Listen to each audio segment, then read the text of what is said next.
Today's guest is Jeff Bomberger. Jeff is the author of 2 books, Awakening Soul Force, a practical guide to awakening the truth within, and Be Still and Listen, a guide to unlocking your intuition. Jeff's path has led him into a variety of fields and disciplines, including fitness, filmmaking, and politics. But his intuitive practice is the anchor that has remained through it all. Jeff is committed to helping others recognize their intuitive power and spiritual connection through sharing his direct experiences and creating inspired content. Welcome to What the F Just Happened? I'm your host, Liz Enton. If you listened to the intro, you know my story. If not, here's a brief summary. I'm a sciencey-skeptic, and when my dad died, I took a shot in the dark and decided to investigate if there was any possible evidence of an afterlife. I assumed that was as realistic as Santa Claus, but I was desperate. However, I was so blown away by what I discovered that I wrote a book and launched this podcast. In this podcast, I'll be talking to some fairly normal people about some really weird stuff. I speak with everyone from psychic mediums and afterlife researchers to ordinary people who've had some inexplicable experiences. So come, listen. There's no need to draw any final conclusions.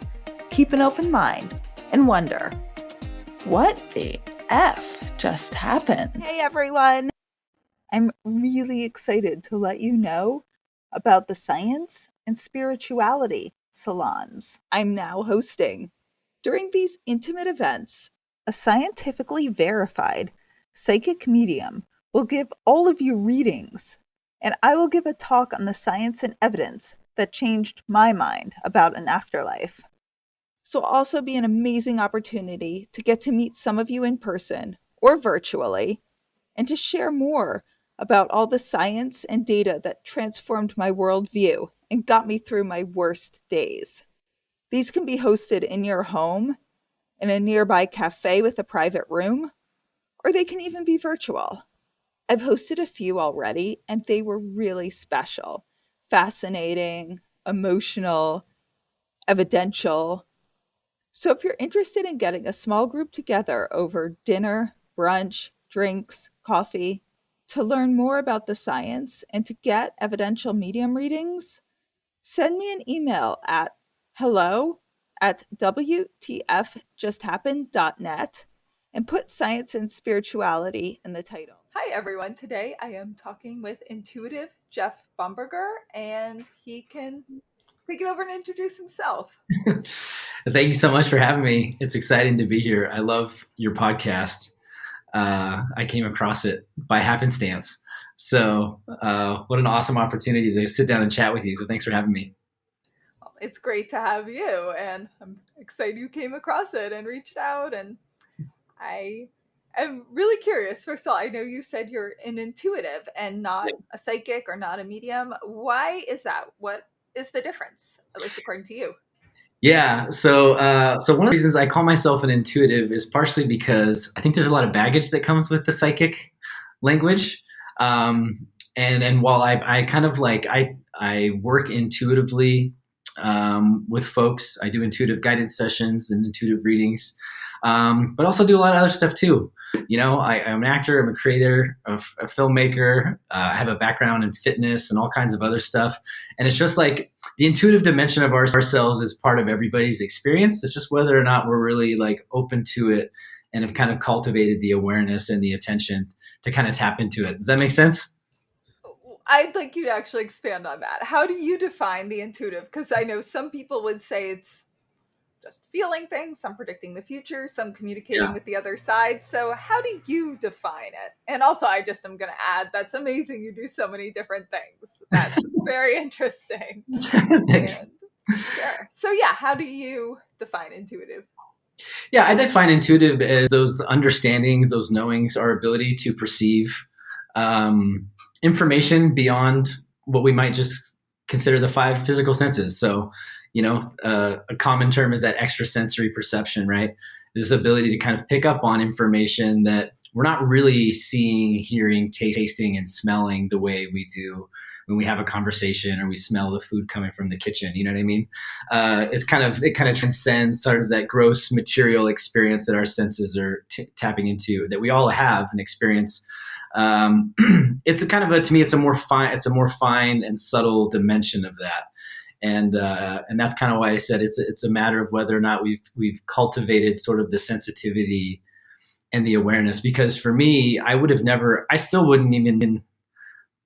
I call myself psychic for a shortcut for people if they're having a hard time understanding what I'm communicating. But at the end of the day, like I've for a long time, I never really considered myself psychic. I just recognized that, like, in my meditations, I would get information would come in that, and because my spiritual practice started out with really focusing purely on myself and my own kind of evolution and my own kind of guidance and finding my way in this world, I just saw it as just another part of myself talking back to me. When was the first hint or experience you had that made you think you were intuitive or shortcut psychic? What was the first inkling of that? Yeah, great question. So I was very lucky that when I was younger, my mom and dad were very open-minded, very open to kind of like the spirituality stuff, some of the new age thought, energy healing, just curious, skeptical but curious. And I did have my own first psychic reading when I was 12, and it was interesting because the woman that read for me said, when you look in the mirror, you see yourself growing up to be a Ram, like the Los Angeles Rams, a football player. She goes, but you're going to grow up to be a healer, which I always thought was kind of interesting. I didn't know what that meant at that time. And it wasn't until a few years later, I actually, through meditation, my dad and used to have my sister and I play kind of these psychic games because, it was a curiosity thing. He'd put stuff in a box or in an envelope and be like, okay, now go into the room and just kind of like focus on it and just tell me, like, write down what you see or hear or feel. And that was like the first experiences I had where you go, I think there's something there, but I didn't really think much of it. I thought maybe my brain's, I'm kind of figuring it out. I'm kind of smart. Maybe I'm thinking ahead of the game here. And maybe that's what that is. But then I had my own experiences in my own meditation practice that really. Can I just ask you one thing really quickly? Actually, two things before you go into your meditations. First of all, was that psychic right in the sense that you did want to be a Ram at that age? Absolutely. Yeah. I was dead set on being a pro football player. That's like what I wanted to do. That's what I wanted to be when I grew up, and that was a very accurate prediction. So I think that's part of what sparked our curiosity. It was my one more quick question. Were you wearing like a Ram outfit or anything, or Ram paraphernalia then? Oh, no. No. Okay. Yeah. So, it was like a little bit of an intro to like, oh wow, there's something there. And there was other stuff. That was the thing that always stuck out to me. But there was things. My dad and I actually had gone to the reading together, and she had told us both stuff. We came away going, oh, well, that was really interesting. And I think that's part of what sparked the interest, And then you said your dad would put drawings into envelopes, and you would have to go in the other room and try to say what was in them. Am I right? So he wouldn't necessarily do drawings. It was just like random stuff. Like he would maybe like take a picture and put it in an envelope and be like, oh, focus on the picture and what's there. I remember one time he had done like his wedding band. He put it in a box and he had asked my sister and I he was like, here, I just got this box here. There's something in here. And now focus on it. Go kind of into the room, write down what you kind of perceive. And so, yeah, we would like do that every once in a while, and we would read the books on the psychic stuff. John Edward was a popular TV show in the house when I was growing up. So, yeah, opposite of my upbringing. That was nuts. So it's been a big eye opener. Oh yeah, my family thought this was crazy. My mom still calls it like the hocus pocus shit I'm doing, but she's kind of amazed because there's so much verification I'm getting and studying it. But so now, when your dad would hide the object, how frequently would you or your sister get it accurate? Great question. So my sister was actually very accurate. at that time, and she's a couple years younger than I am. I think we were all kind of blown away. She would get kind of like these very, I would say, like elaborate sort of like little visions and daydreams that she would describe, and she could like describe some of the emotion. And that was always the thing that was really interesting. She was really accurate in sort of capturing the essence of, so almost like the emotional energy or relevance of whatever we were focusing on, which I always thought was really fascinating. And then I tended to kind of get a lot more visual stuff at that time. I would get a lot more visual stuff and a lot more physical, like true to life, you know? So like, for example, because the wedding band one always sticks out in my head is like, I remember that one, like I could see like the inside curve. I could see the curvature, like the inside of the ring, you know? And I was like, oh, there's gold. And I can kind of see like this curved, object, and then I don't remember some of the other stuff, but that's actually. I have to ask you one skeptical question about that. Had your dad suddenly come in and his wedding band was off, and maybe unconsciously you noticed that, or no? I couldn't tell you. It was so long ago. Okay. Yeah, I couldn't tell you honestly. Yeah. But again, even for me, like I didn't really think. I thought it was like interesting. I thought it was cool. But I wasn't really like, oh man, like I'm totally psychic, or, this is what we're doing. There was no real expectation or anything around it. It was just kind of playing around and being like, oh, that's kind of interesting. Sometimes that stuff lands, Right. And did you ever notice a difference when you would get it accurate versus inaccurate? Well, back then, definitely not. As I've gotten older now, I know. Yeah, there's a big difference, the ability to discern when I'm getting like intuitive information and not is definitely much stronger at this point in my life and in my development. So what is that difference? How can you does it feel different or comes in different ways? It does. Yeah, it does. And it's really hard to describe because I can only describe it from like my point of view. Right. So I don't think there's any like hard, fast way to be like, well, you're going to know when. And it's funny because when I talk to other people who are intuitive or they have, they're other like evidential mediums. I myself am not a medium, but if you talk to evidential mediums and other people that are kind of in this space and in this work, I think people do describe that like, oh, there's a knowing. There's just something about it, and it happens a lot in my dreams. I'm a very active dreamer, and I'm a very psychic dreamer. And there's dreams that I know are just symbols and like feels like subconscious, unconscious processing, and there's other stuff that you get, and you're like, that's something something's gonna happen, or this is a message for somebody, or this is a message for me from a different place. It just feels different. But the way I would describe maybe the knowing, because I talk about this when we talk about claircognizance or that sense of kind of clear knowing. If you play Jeopardy or Wheel of Fortune or a board game or like a game like Pictionary, and you get the answer, like that split second when you recognize that you have the answer right before it emerges, that is how I would describe sometimes like what separates the difference between like just kind of like coming to a rationalization about something and then this intuitive knowing that just comes. You're like, oh, I know what this is. Does that make any sense? It does. It's interesting. Yeah. I mean, I can't personally relate to it, but it's interesting.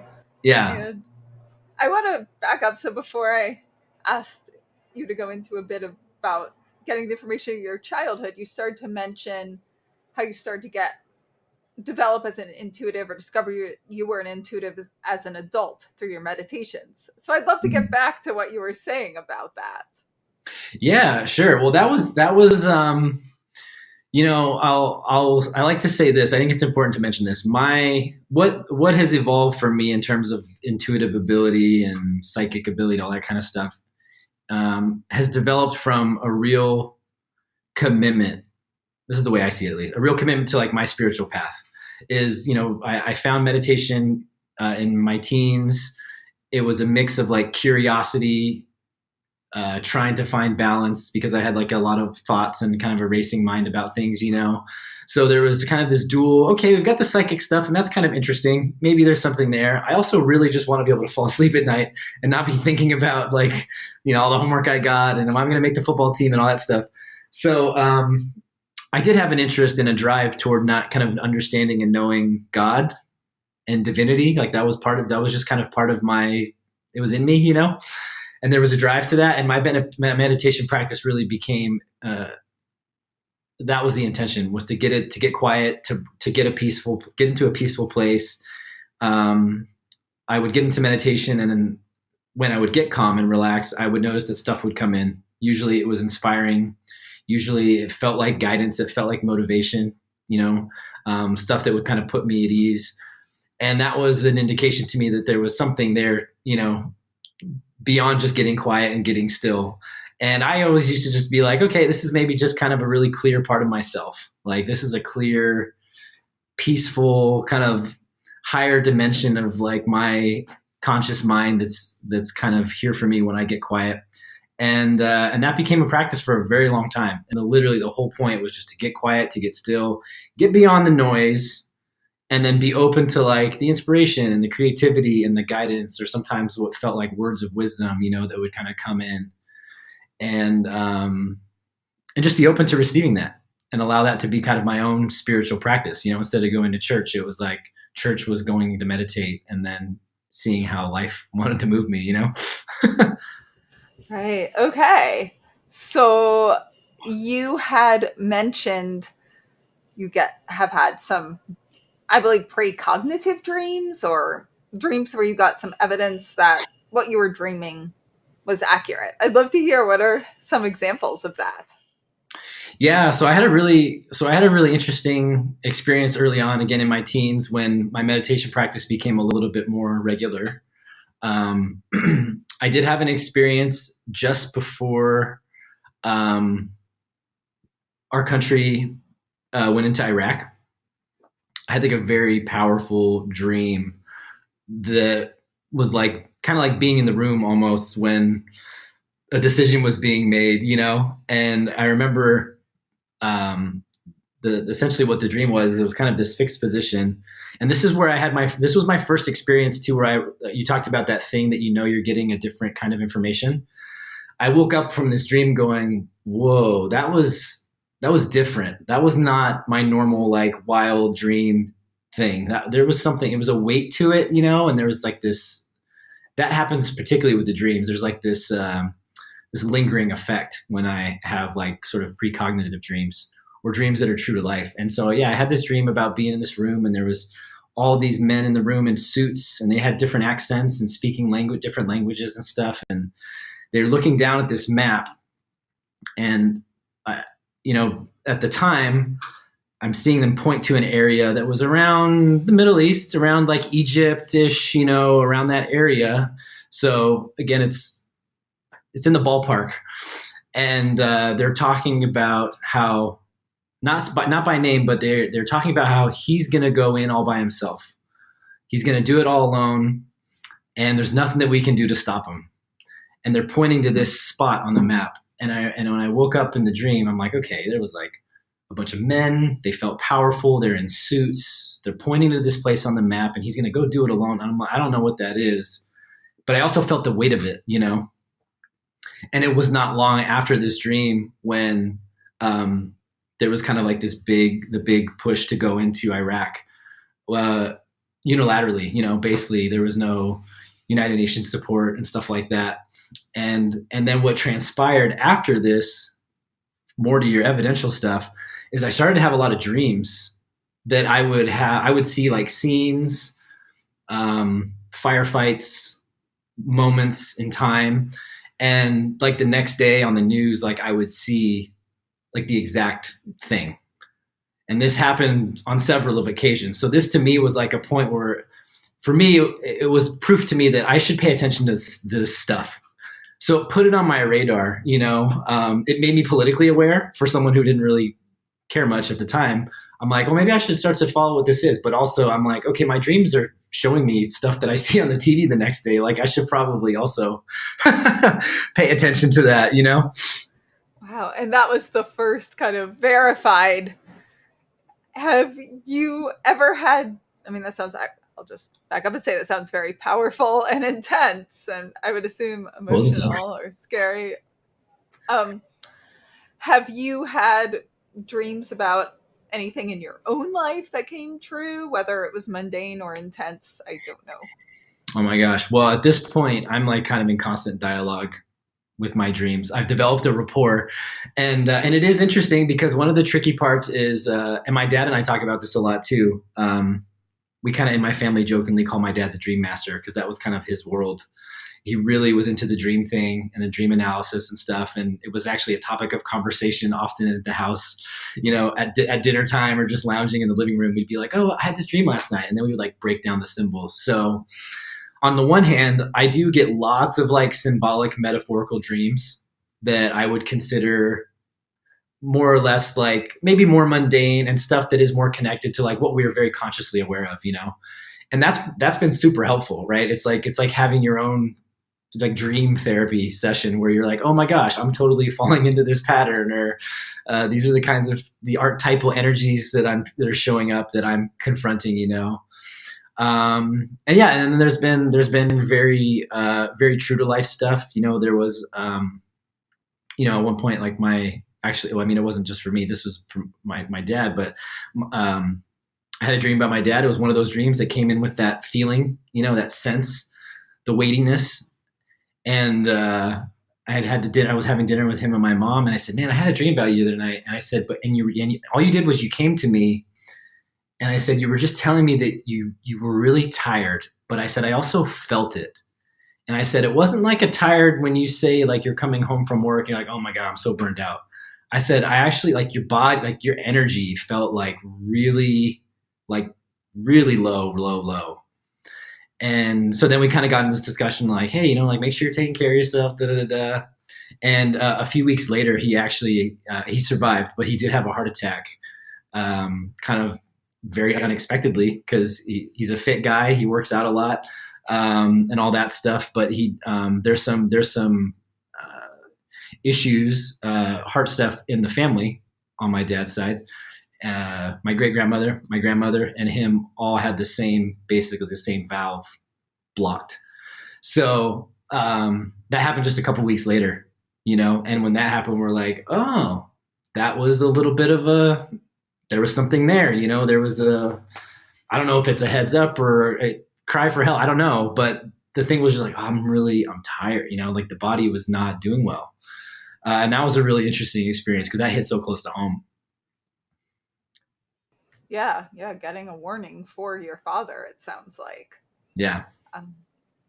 And now you mentioned your sister, that she was even more evidential than you, or early on, she was really able to do that. Is there a time your sister kind of blew you away when you were doing the exercises? Like, able to describe something or know something?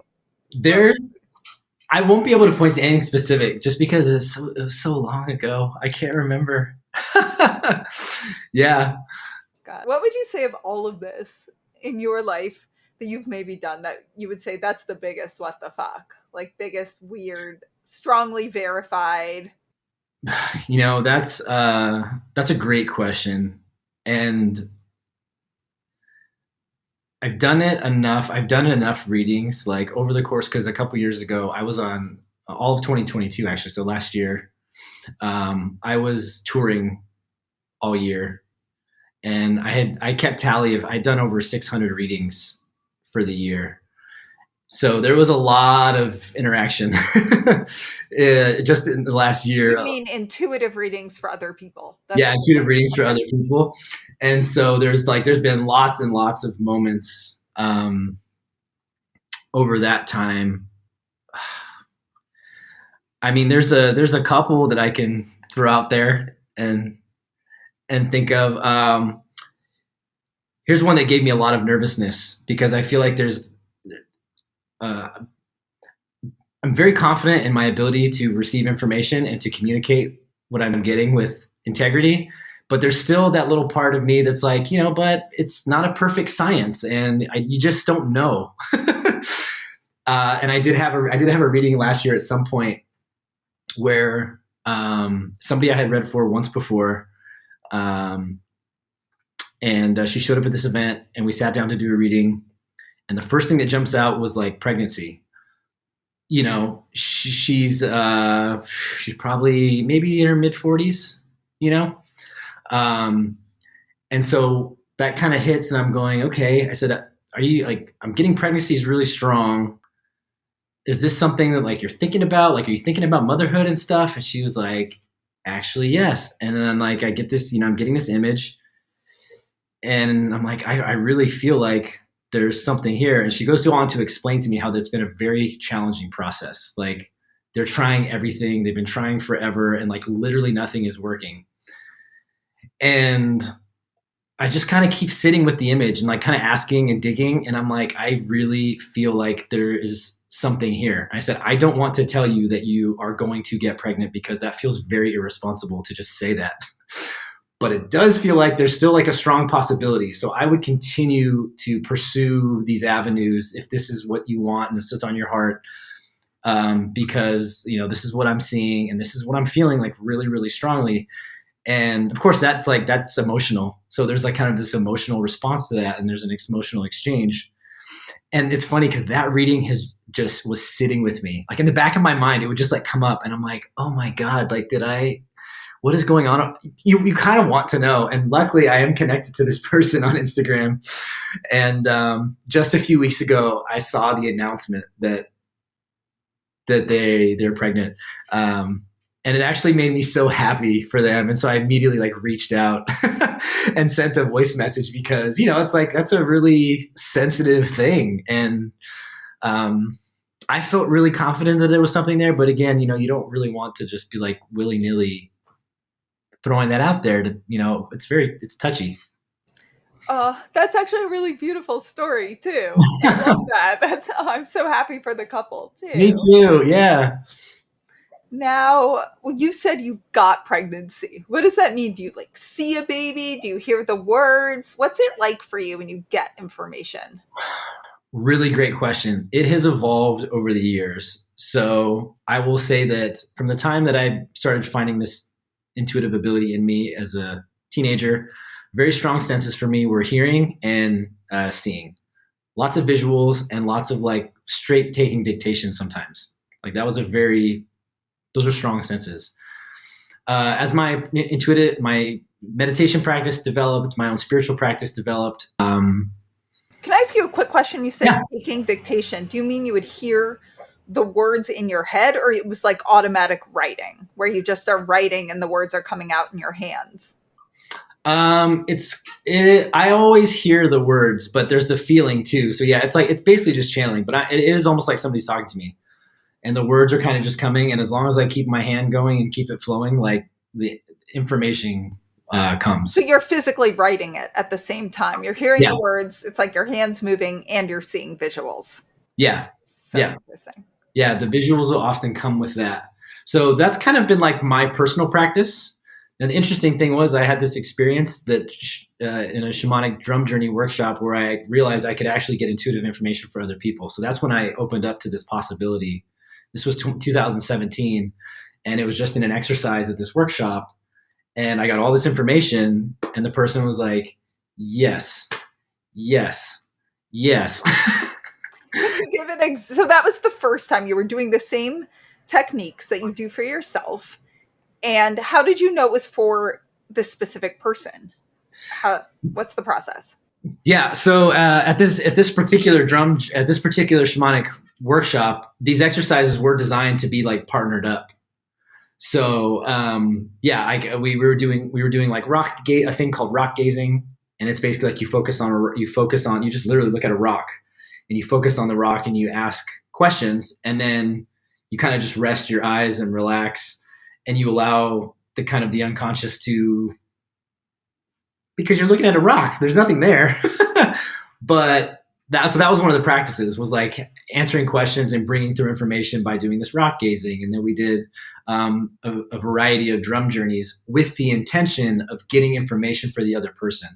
And so that was the thing that was different, is that a person you were partnered with. Person I was partnered with, yeah.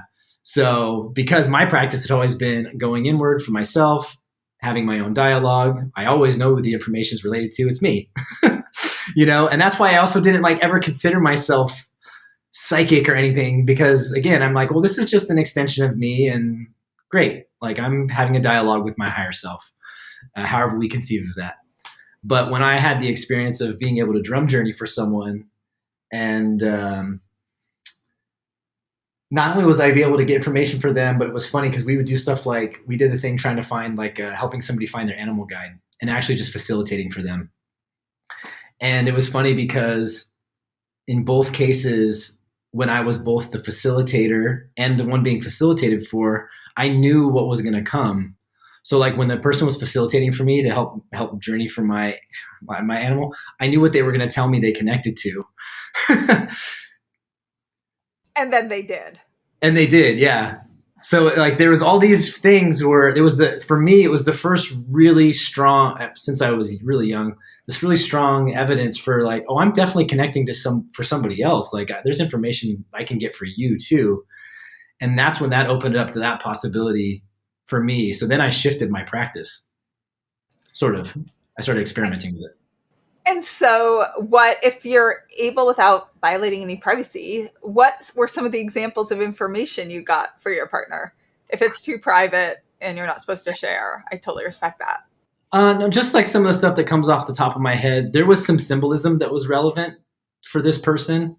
I saw it for one particular thing that I remember was like, I talked about there being this really strong connection. I said, I'm seeing this really beautiful swan, and this is what it looks like. This was something that was relevant to her. This was a relevant symbol, and I don't remember what it was, but she was like, oh my gosh, yes, like this is this. I also honed in on some stuff around the work, what she was doing for work, that I didn't know. This was somebody I did not know. And those are the two things that I can remember very specifically that I kind of like tapped into. But again, it was 6 years ago. And then after doing like a bazillion of these, it all starts to blend together. Yeah, I'm sure it does. I can imagine. Yeah. So now you said before doing readings for other people, you were doing intuitive readings, downloading information, channeling, I'm not sure the word you would use, for yourself. Was there ever anything that you were surprised by? Like you're getting this message, like, I don't know, go do the store, you're going to run into this person here. You're like, that's ridiculous. And you went and did it and it was verified. Anything like that surprised you that you were sort of resisting and turned out to be true? Mm-hmm. Good question. I mean, if I went back through, I literally have stacks of yellow legal pads of the stuff that would come through, stuff that would surprise me. I mean, I can speak to something that was just recent even. Sure. Yeah, go ahead. Just because, yeah, one, getting into the spirit work was a direction I never intended taking. Just like the psychic I saw at 12 years old told me, I saw myself as a ram, when I was a kid, and being an intuitive or a psychic or shamanic journeying for information for people was like definitely never on the list of things that I thought I was ever going to do.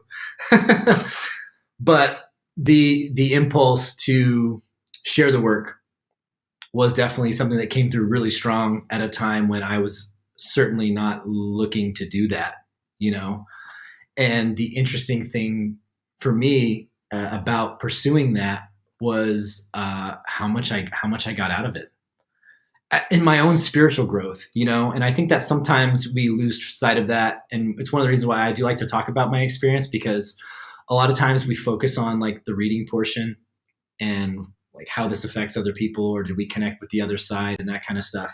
My journey has very much been like my spiritual journey, And so while there's been a really valuable exchange, I feel spiritually, energetically, and emotionally around me being able to bring through information and to offer guidance and to hold space for people, especially when they maybe are seeking answers or need guidance.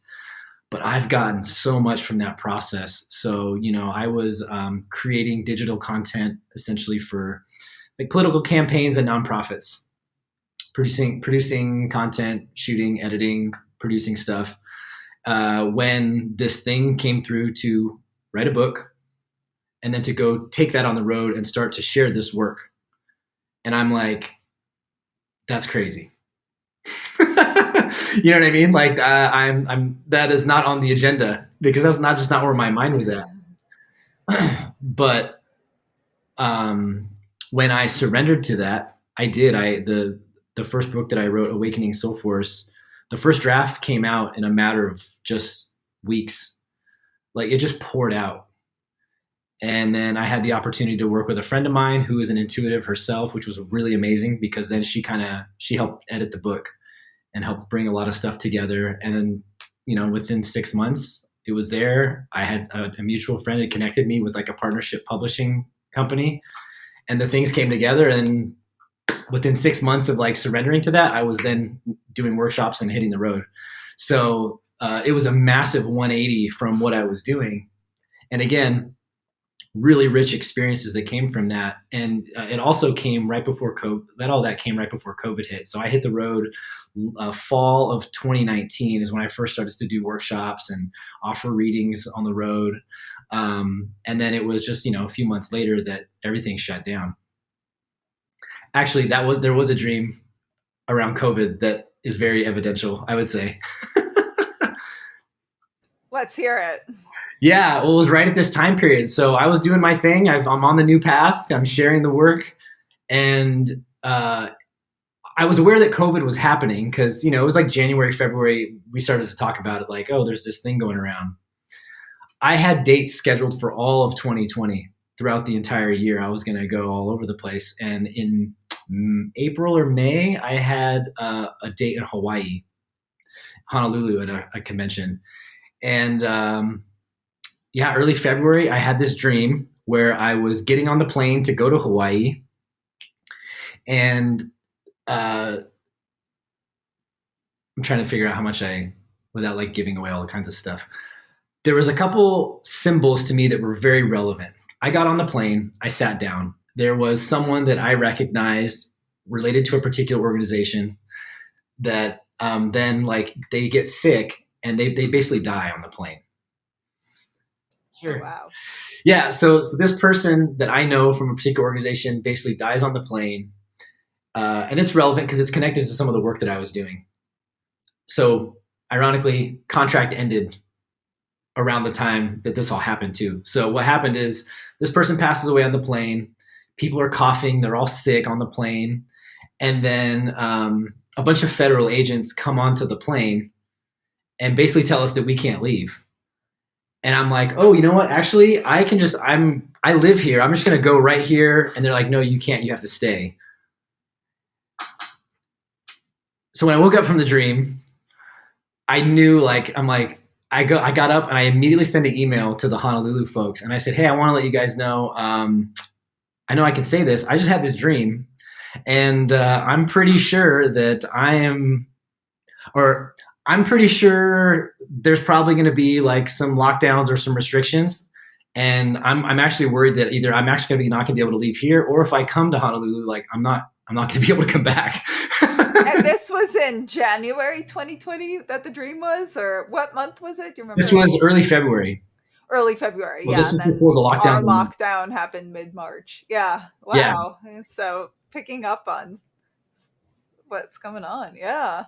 Yeah, it was really wild. And the timing too. So the person that I was talking about who passed away in the dream, actually I had a contract with that organization that ended in March. So it was also like, it was almost like a timing signifier, right? So death is always kind of like change, transformation, that kind of stuff, the endings. So there was so much relevant symbolism in there that was really reflective of the timing. And it was funny, they wrote back, they pushed back, oh no, it's fine. Everything's going to be fine. And I'm like, if you can just like give me a refund, or you know what, just cancel my booth and give me a thing, because I'm just telling you, I'm not coming. For whatever reason, I got in, and eventually I realized it was because everybody was going to be, kind of stuck in place, not just me. But that was a really interesting dream that kind of dropped right in there while I was, starting this new venture on the road. Wow. Yeah. And do you notice, I know you just used the word heavy, but is there anything else? Like, what is the difference between a dream that turns out to be precognitive, comes true in some way, versus just the normal dreams we all have that are kind of about processing, you know, our actual thoughts or subconscious thoughts, just, you know, normal, not precognitive dreams where you're like eating an ice cream that suddenly turns into like a dog. You know, I mean, you know, all the Right. weird dreams that like don't mean anything most of us have. Yeah. You know, there really is, there's just a quality to it that's really hard to describe. I want to say that it's more visceral, but it's deeper. Because we can have visceral dreams, right? We've all had the dream where someone's chasing us, or we're in a dark, scary alley, or we're in a car chase or something, you know, and we wake up, we're like, oh my God, and my heart's racing, we're sweating. Like we all have those dreams. And that to me is a very visceral dream, but those can also be very just symbolic. There's this gravitas to these dreams that are what I call them message dreams. And I have a very hard time describing them, other than it's like, it's visceral, but it also goes real deep into like this deep soul knowing, understanding. It just like strikes at the core of something, because when I wake up from these dreams, I always know. At this point, because I've been so cognizant of it for such a long time, I recognize it. I wake up and I'm like, that's a message dream. And the thing that's evolved for me is that now I get stuff for other people sometimes in a dream. And I'll be like, oh, that's a message for that person. Hey, this is kind of weird, but are you open to getting some information? Oh, yeah. Well, I had this dream. And they're like, oh, my God. So you call yourself an intuitive, not a psychic, not a medium. Can you describe the difference between all three? Sure. According to you. According to me, yeah, that's a good qualifier. Yeah, because I've heard people say it. I mean, there's the official encyclopedia definition of psychic versus medium, which seems to be pretty consistent. Reading a living person's energy versus communicating with people who've passed away. But I also know people personally who do this work experience why they're one over another. So yeah, according to you. Sure. Yeah, I mean, I think I follow probably would be considered that traditional delineation between like a psychic and a medium. You know, mediumship to me is connecting with people who have crossed over, loved ones, family members, ancestors. I mean, really anybody in the spirit world. It's just really connecting with like kind of the consciousness, the energy of someone who's no longer in the physical body with like us here, the way you and I are here together today. To me, psychic readings more are looking into sort of like the energy and the energetic circumstances, the energetic potentialities around someone else. Very specific to the person and their lived life and their lived experience. And I call myself intuitive because a lot of my work I focused on. The way my practice developed was I would get into meditation and I would ask, what do I need to know today for my highest spiritual good? And sometimes that stuff was about the future. Sometimes it was about the past. Sometimes it was about what is just sitting right in front of me. A lot of times it's about what's just right in front of me, and sort of addressing those things, addressing those awarenesses that want to be, or the things that want to be addressed in my life from a spiritual level here and now, you know? And that's what I ended up going into. Like when I shifted and started to read for other people, I stuck with that same intention. So I would steer people away, for the most part, future questions, unless it organically wanted to come through. So if I was going to read for you, I would just say, you know, what do you need to know for your highest good today? And I would ask, and I would listen in and see what wants to come in and wait. And if that information wanted to talk about 3 months from now or 6 months from now, or give you some sort of a marker to work towards, then that's what it's going to be. Or we might talk about the day-to-day stuff you got to do, you know, here and now, because it's the most important thing to address. I want to stay away from that idea of like telling the future, fortune telling, past life readings, because I'm really focused on like what information can we get spiritually that helps us grow and evolve and live more in flow with ourselves and with life. You know what I mean? I expect your answer to be more speculative. I know you're not going to have a factual answer about this, but Where do you think this information comes from? If you could guess how this all works. Such a cool question. It's such a cool question because I don't think anybody has the answer. No one has the answer. Lots of theories, from physicists to, scientists to intuitives and mediums. So it's definitely all philosophical right now, with maybe a little bit of research. How does it work? Yeah, I think if we were going to take it at the most fundamental level, I think, I feel very strongly about, like, it's definitely all energy that's constantly communicating back and forth. And it's the first law of thermodynamics, is that energy can't be created or destroyed. It just changes form. So it's like, with that in mind, there's always an exchange taking place. So at minimum, I'm just getting quiet, and I've done enough meditation to be kind of sensitive and receptive enough. And it's almost like making a little query into the software, which is maybe like all the energy, and saying, what does Liz need to know today for her highest spiritual good? And then being sensitive to listen in on, like, what wants to come in. Where does that come from? I could be picking it up just kind of from ethers.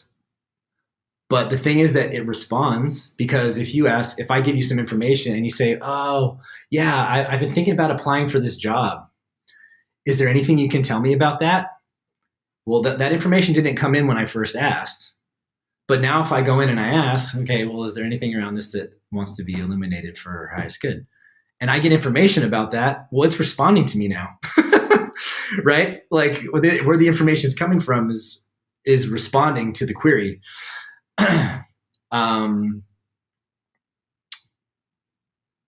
My intention has always been to connect to God. So in my spiritual practice, it's always been, God, what do I need to know for my highest good? What do you define as God? God to me is both like the creator and the created of all of this. I won't even want to say the universe, because who knows how much bigger it is. But it's like the collective, to me, it's like the kind of the collective creative energy and awareness of everything. That's how I would describe it. Do you see it as conscious, or just conscious in some way? I definitely see it as conscious, yeah. So now, you said you're an intuitive, and sometimes I'll use the word psychic to explain it. Do you think you also have the potential to be a medium or get mediumistic information? I think I do. I've had several people tell me that I do. I have my own personal experiences with great-grandparents, grandparents in my meditations, where I very clearly, like, they very clearly, with your own, with my own personal, yeah. And and on the one hand, I had a meditation. My great grandmother came through on my mom's side. My mom's family's all from Cuba, and she came really strong into a meditation, and she had told me to ask about the lineage of psychics on my mom's side of the family, which is something I had not heard. And I went to my mom. I said, hey, like, my mama totally came in my meditation, and this is what she told me. Do you know about this? She was like, actually, no, but, like, next time we see grandma, let's ask her. And this was the next time we saw my grandmother, who is... And the person who came in was your grandmother's mother. Yeah. Okay. We went to see my grandmother, had lunch with her, and she's still very Catholic. And it's so funny. It's so funny because, like, on some level, she doesn't really believe this stuff. But at the same time, when we asked her this question, for the first time that I'd ever heard, and my mom, she goes, oh yeah, so-and-so and so-and-so and so-and-so and so-and-so. And she, like, lists off all these people that in Cuba on that side of the family that were mediums or healers or, like, and psychics. None of us had ever heard of this before. And we were like, Grandma, how can you say you don't believe in this stuff when there's supposedly a tradition in the on that side of the family? So that was also an interesting bit of, of evidence too, to get, because I was fully expecting, I had never heard the story. My mom hadn't. I thought maybe she was going to go, No, I don't know what you're talking about. But she was keeping secrets. Oh, that's interesting. That's Isn't kind of that funny? cool. Yeah, I love that. That's evidential. Yeah. Have Yeah. you ever gotten a mediumistic piece of evidence for another person or just within your own loved ones? I have not me personally. Yeah. I just attempted my first like intentional medium reading the other day, and there was some stuff that sounded like it hit, but it definitely didn't feel as clear as like when I'm reading for somebody intuitively doing kind of a one-on-one thing. Definitely, I didn't feel as confident in it either. So it was a total new venture for me. Sounds like then maybe that's not your route. There's great mediums out there, great psychics, so is there one time something that happened either getting information for yourself or another person that you would say is the biggest what the fuck, like something that just shocked you that you're like, I cannot believe that happened? Man. Well, I will still. There's still one story that continues to really baffle me because it goes back to almost like your question of like what's how does it work, like how does this stuff work? And I'm saying, well, I ask questions, there's response. I feel like that's intelligent, I feel there's some intelligence here. um and this one came through my dream. So I had a dream about someone who's kind of in the periphery. I don't know this person very well, by any means. We used to have acting class together, and that's really the extent of our relating to one another. But at some point, I started to have dreams about this person, like a lot, and I was like, "What is going on here?" And the one time I woke up feeling like I just should reach out and deliver a message, kind of thing. So I reached out, delivered a message. She was like, "I needed to hear this. I've been in a bad place. Thank you so much for like having the guts to even ask, but I really needed this." So that was like really powerful because it was the first time that I had really was like very sure that I was getting information for someone in my dream life, for someone that like I'm totally not really that connected to. So then like a couple weeks later, I have this other dream, and it's like very clear, very specific. It's just, and it came with that feeling that I've been talking about this whole time. And basically we were in this, we were just like kind of in this lodge, and there was a bunch of people, and as everybody kind of like goes to bed essentially in the dream, I approach her and I ask her if she wants to sleep together, and like not like in a romantic or a sexual way. It was just basically, do you want to share a bed, kind of. And then before she answers, I say, you know what? That's a weird question. Never mind. Like, I'll just see you later.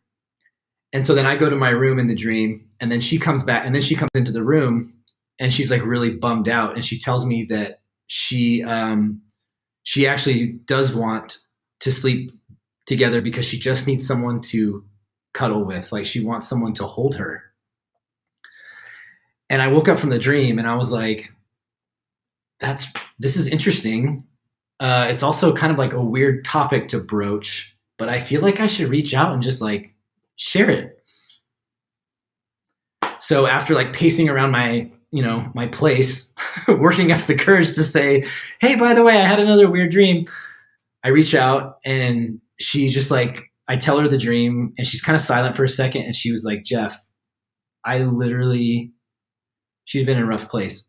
She goes, "I literally called like 20 people the other night just trying to find somebody that could come over and just like stay with me, because I literally just wanted someone to like fall asleep with and like to feel safe." Wow, that's actually really moving. It's not only evidential and scientifically interesting, I mean, that's emotionally I moving. know. Yeah, it was really, really, really powerful. And I ended up having a couple more dreams after that. And it was funny because I had a few more dreams. And then in my own guidance session, I kind of got that that was not going to happen anymore. And I remember telling her, I'm like, "Oh, by the way, like I kind of got a nod from my guidance that I'll probably stop getting dreams for you." But by that point, it had been a few months. She was in a much better place. And to me, it was just so fascinating because what I got from it, and kind of in my own internal looking and asking, was about like a lot of that was about proving to me how connected we are and how we are being taken care of.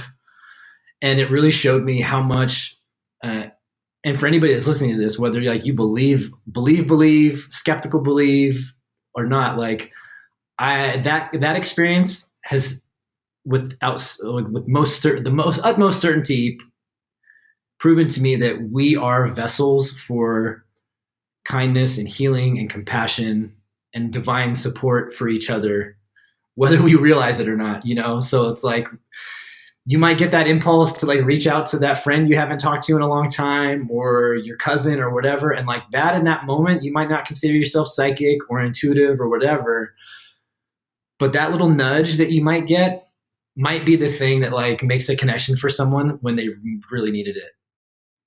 And that's to me one of the most beautiful things about this work and how it works, I guess, That just gave me like chills. I'm like, I forgot my question like for a second. That was so emotional.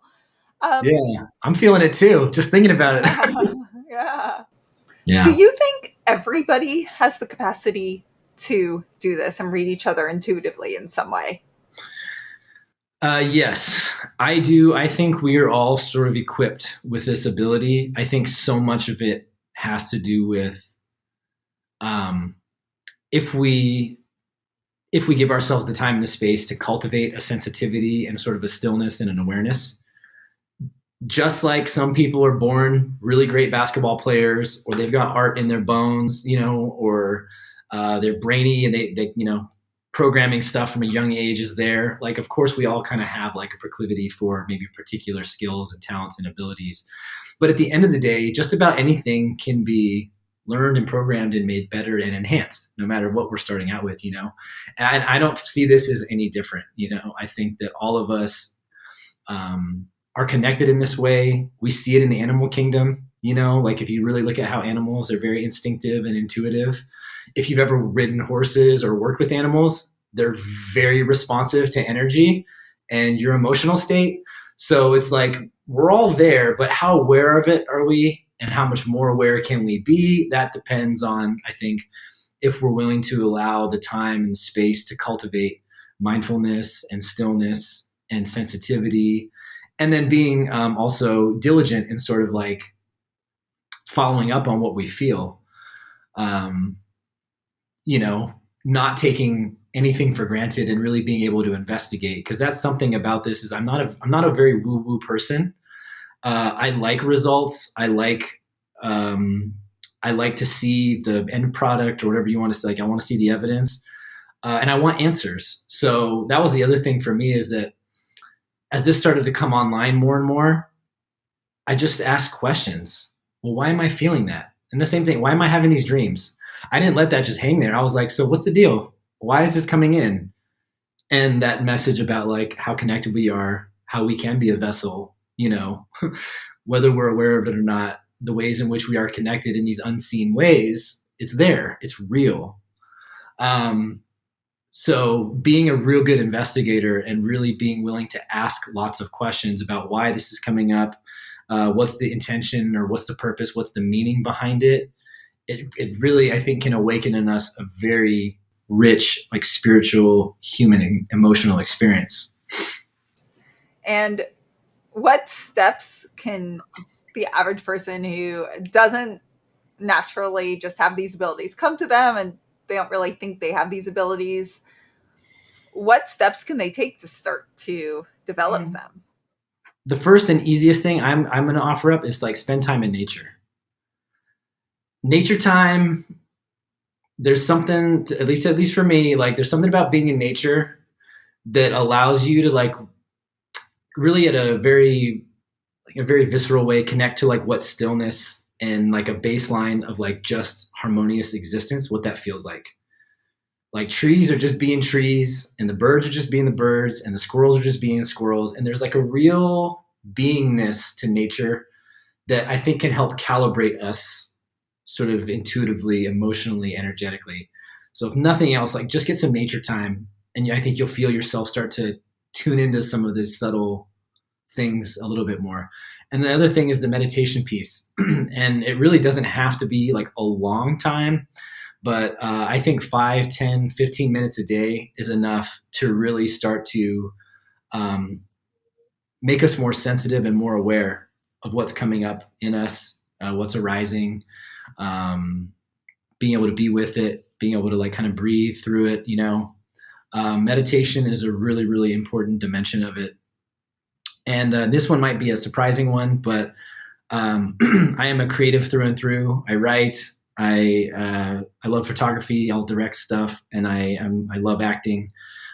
Create, make music, dance, paint. Like these are all things that are like inherent to us. They're very intuitive in a lot of ways, and you don't have to be quote good at it. You know, like it's just about expression and moving energy, and that's the thing I think that comes with what this process really has revealed to me is like all I'm doing is I'm just being open.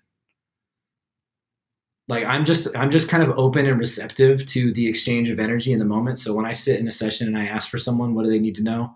I'm just being receptive to stuff that's like here and present, and then aware enough and communicative enough to express it. But the same thing happens with creativity. You know, if you feel like you got to scribble all over the page and go wild, or maybe you're going to paint a really beautiful, soothing blue kind of ocean landscape, like those are all just reflections of stuff that's moving through you. You know, does that make sense? It does. I notice Yeah. if I love to do little creative things. I did some art projects, like finally finished making this beautiful childhood doll's house I'd gotten as a kid, and it over quarantine when I was quarantined at home. And Oh yeah. yeah, I just noticed, I mean, I had it as a kid and I was making it, and then I, started to get a little bit older and lose interest in it. But now I'm like, oh, it's a beautiful art project and I hope to have kids one day. And I Yeah. just noticed all these thoughts, kind of like all these blocks in my mind started to clear up while I was doing things like painting and putting things together in it. So, and I'm looking for more art projects to do because I just noticed things about my business and my life started to clear as I was doing little projects with my hands. So yeah, that makes complete Yeah. sense. Um, That's awesome. and I love that. thank I you. love that you found your way into it, and you're also like aware enough to be like, yeah, I'm actually noticing that it feels pretty Yeah. And good. I loved doing it as a kid, but like I know I've mentioned briefly on this podcast before, like I just do not have good things to say about my schools. And I had to give up all my projects and everything that I felt, all my skills as a kid and artistic skills to focus on these starting at like 9 years old, these very intense academic schools. And I feel like I had to Yeah. give up all of my skills and interests kind of to fulfill the societal. And I just am mentioning that because I think a lot of people can relate to that. And the demands of my schools made me have to give up all of like basically almost everything that I actually was interested in. So Wow. I just think that's, as I've started to talk about that, I've noticed that's a very typical human experience, unfortunately, in our society for whatever reason. But Mhm. no, so people who come to you to be a client, what are they looking to get out of a reading? Yeah. So why would someone come to you? Well, based on the reputation that I've established for myself, most people sort of come now just asking for whatever it is they need to hear, you know, and because I lead with that, and I'm very communicative about that in a reading process. So if you're somebody who refers somebody to me, there's usually an exchange or at least an awareness there. And sometimes people are like, I don't really know how this works, so you just tell me. Like I just heard that it was really accurate for that person, so I'm here. And yeah, I just kind of manage those expectations at the top. You know, is my little spiel I give is like, you know, we're going to ask what you need to hear for your highest good, because when we address spiritual things, it usually is directly connected to all the other questions we have. You know, people always want to ask about love, and they want to ask about their career, and they want to ask about their family stuff and maybe health. And it's like the little spiritual lessons that want to come in, those awarenesses about energy that wants to move or energy that's stuck or whatever, that almost always has a direct correlation to some dimension that they actually have other questions about. You know, so that tends to be what the sessions look like. As we kind of get to the root, almost like spiritually, energetically, what are some of those lessons and things we're working on that help unlock the energy flow? That's really what it comes down to. It's really about allowing things to flow so that someone's fully like in their power, in their flow, in their authenticity. I think touch upon this a little, asking how we can all tap into this. Is this, and I know mediums say, oh, you can talk to your loved ones yourself. Can we tap into this all ourselves, intuitive information about our own lives? Yeah, absolutely. And for me, my understanding is that it's really kind of like, to me, it's the purpose of the spiritual path is to return to yourself in that way, to return to that dimension of ourselves that has answers, that has guidance, that has knowingness, that can help lead us to our healing, to our passions, to our highest expressions. I feel like part of what's shifting collectively, and you don't have to take my word for it. I would say anybody who's listening, maybe do your own check-in on this, but I think we can, I feel this shift away from top-down, authoritative kind of, I don't know, teaching the way we run things. And we are being asked to kind of be a little bit more grassroots, a little bit more, more fully in ourselves, and allowing our experiences to teach us our lessons and to get the wisdom and to extract the wisdom and the understandings from our experiences. It's a very important dimension to me of the spiritual path. To me, is like to have your direct experiences, which is so cool. Like, look at this podcast, right? What you're doing here, you're like, I'm interested in this. I'm going to go talk to people. I'm going to try stuff out. Like, you're really doing it.